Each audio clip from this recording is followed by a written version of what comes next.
All right, let's talk about the second submission. I'm only going to be covering two. Arm triangle now, north-south. I love north-south because it is primarily a pin position. This position is great, and it comes up a ton more when people are thinking about not being pinned. When you think about a traditional jiu-jitsu context where we're always singing hip escapes and we're happy to be flat on our back, even with our head touching the ground, north-souths, there's still a threat, but it's less likely.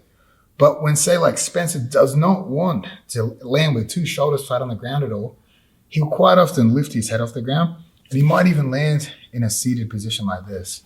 Sometimes if Spencer's in turtle here, sometimes we might have pulled him over. I'm trying to pull him back and he sits. In these positions, anytime he's seated is a great spot to start pulling people in to north-south positions. Even if I've somehow landed here and Spencer's sitting up, if the head's off the ground, we can start throwing in the north-south. The north-south position in itself, it's obviously a submission. We can finish from here, but you can see here if Spencer freaks out, tries to escape, we've got quite a strong pin position here. It's hard for Spencer to turn to his left because my bicep acts as a crossface. It's hard for him to turn to his right because my ribs act as a crossface.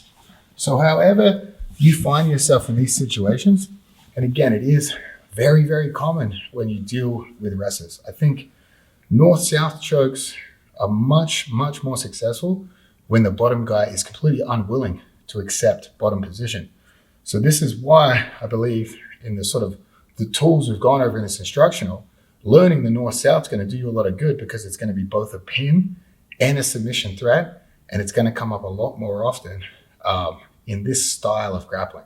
So we'll get straight into how to finish the north-south.